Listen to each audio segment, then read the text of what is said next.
Halo semuanya, perkenalkan nama saya Graciela Hagaflobdalio Dawan dengan NIM 1815000029 dari Prodi D3 Kebidanan. Jadi di sini saya akan melakukan konseling, pra konseling pemasangan implan dan juga pasca konseling pemasangan implan. Jadi di sini nanti saya akan melakukan konseling dengan rekan saya yang bernama Anita Halimah. Terima kasih, selamat menyaksikan. Selamat pagi Ibu. Pagi Ibu. Ada yang bisa saya bantu Bu?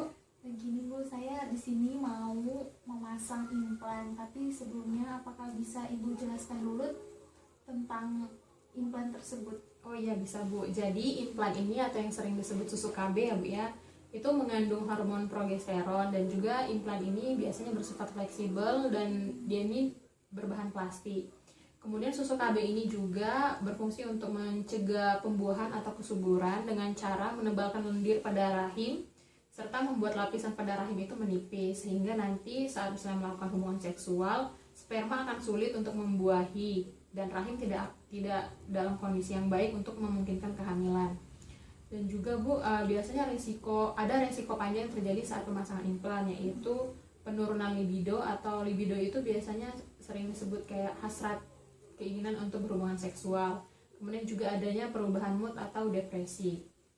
Kemudian keuntungan dari penggunaan KB ini yaitu yang pertama adalah kemudahan. Karena pemasangan KB implan ini saat Ibu sudah memakainya, Ibu tidak perlu memakai kondom lagi saat berhubungan seksual dan juga Ibu tidak perlu repot-repot untuk mengingat kapan jadwal Ibu untuk mengonsumsi pil KB jika Ibu memakai pil KB. Kemudian juga keuntungan yang kedua yaitu KB ini sangat efektif Bu, karena tingkat efektivitas dari KB implan ini sendiri 99% selama 3 tahun pemakaian dan kegagalannya itu hanya 0,1%. Jadi bisa dikatakan dari antara 100 orang yang memakai hanya 1 orang yang gagal. Dan juga penggunaan KB implan ini juga tergolong murah ya Bu ya, karena ini kan penggunaannya jangka panjang sampai 3 tahun dan itu biasanya hanya memakan biaya kurang lebih 250 atau 275 ribu. Dan ada juga kekurangan dari KB implan ini sendiri Bu. Yang pertama itu tidak terlindungnya dari penyakit menular seksual, karena kan saat Ibu berhubungan seksual dengan suami Ibu tidak ada pengaman seperti kondom. Kemudian juga yang kedua adanya rasa nyeri nanti pada saat di daerah sekitaran implan dan juga biasanya akan sedikit bengkak. Dan adanya kemungkinan pola menstruasi yang tidak teratur, karena kan KB implan ini kan mengandung hormon progesteron dan itu biasanya akan mempengaruhi ke siklus menstruasi Ibu. Dan juga di sini ada efek samping yang ditimbulkan, biasanya itu seperti pusing-pusing, kemudian penambahan berat badan dan juga nyeri pada payudara dan mual-mual mungkin, dan juga mungkin berjerawat dan juga adanya migrain. Dan apakah ada yang ingin Ibu tanyakan lagi? Ya Bu, gimana ya prosedur pemasangan dari implan ini? Oh, jadi proses pemasangan ini nanti yang pertama kita lakukan di lengan kiri Ibu ya. Nah, jadi sebelum dilakukan itu nanti kita akan melakukan anestesi atau pembiusan di bagian lengan Ibu, karena nanti kan kita akan memasukkan implan dengan suatu alat ya mungkin sebesar ini ke dalam lengan Ibu. Jadi untuk mengurangi rasa sakitnya nanti kita akan bius. Tapi Ibu tenang saja, nanti itu tidak akan terasa sakit kok Ibu ya. Mungkin ada yang lagi Ibu tanyakan? Ya Bu, nggak ada lagi yang ditanyakan. Ya, kalau gitu ini lembar persetujuannya nanti Ibu tolong tanda tangan di sini. Ibu baca dulu baru tanda tangan di sini Ibu ya.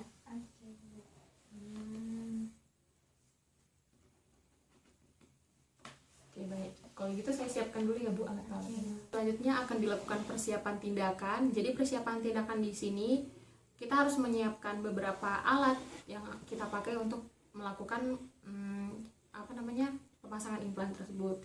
Itu yang pertama pastinya ada implan itu sendiri, kemudian juga ada trokar. Trokar itu adalah suatu alat nanti yang akan kita masukkan ke dalam lengan Ibu, dan dalam trokar itu juga nanti itu alatnya itu di dalamnya nanti kita masukin implannya, baru kita masukkan ke lengan Ibu gitu. Kemudian juga ada klem lengkung, ada bisturi ini atau pisau sayat nanti yang akan kita lakukan insisi di bagian lengan Ibu.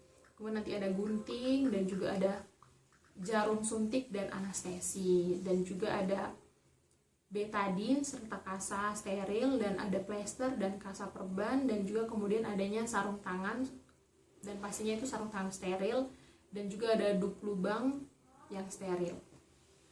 Kemudian setelah kita menyiapkan berbagai alat-alatnya, prosedur tindakannya itu yang pertama kita harus mencuci tangan terlebih dahulu.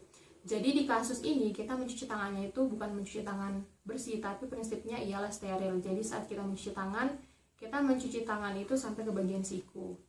Kemudian setelah kita mencuci tangan, kita memposisikan pasien dengan posisi supinasi, dan setelah itu kita mencuci tangan kembali karena tadi kita sudah habis kontak dengan pasien. Jadi kita cuci tangan kembali, lalu kita memakai sarung tangan dan dengan sistem one hand. Lalu kita menyiapkan anestesi, kita memasukkan anestesi ke dalam jarum suntik, dan kita juga bisa menyiapkan bisturi. Kita kita masukkan bisturi itu ke dalam alatnya. Kemudian setelah itu selesai, kita mengusapkan betadin tadi ke bagian lengan ibu, dan itu kita tunggu sehingga kering. Setelah sudah kering di bagian lengan itu tadi, di lengan itu kita memasang yang namanya dup lubang steril di area tadi, dan setelah itu kita lakukan anestesi di lokasi pemasangan. Di tepatnya pemasangan implan itu kita lakukan anestesi dengan cara SC atau subkutan.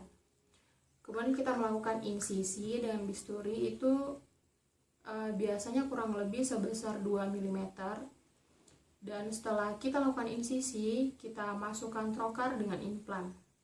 Setelah kita masukkan trocar dengan implan, itu membentuk huruf V di lengan kiri ibu. Kemudian setelah semuanya sudah selesai, kita meraba di lengan ibu itu apakah kapsul implan ini sudah terpasang dengan sempurna. Setelah sudah selesai, misalnya ada perdarahan, maka kita hentikan perdarahan itu dengan kita melakukan dep dengan kasa di bagian perdarahan yang terjadi. Dan biasanya perdarahannya hanya kecil sekali ya, karena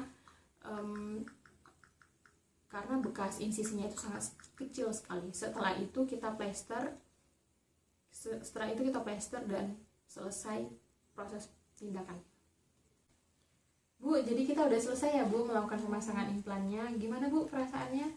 Tadi saya pikir itu sakit, ternyata tuh nggak sesakit yang seperti yang saya bayangkan. Cuma tadi tuh sakitnya tuh waktu awal-awal pemasangannya doang Bu. Ya, jadi kan tadi kan kita menggunakan bius ya Bu, anestesi tadi, makanya tuh mungkin sakitnya pas yang disuntik itu aja. Cuman setelah itu kan udah nggak kerasa sakit lagi karena kan tadi kita menggunakan bius. Mungkin ada yang ditanyakan lagi Bu setelah ini?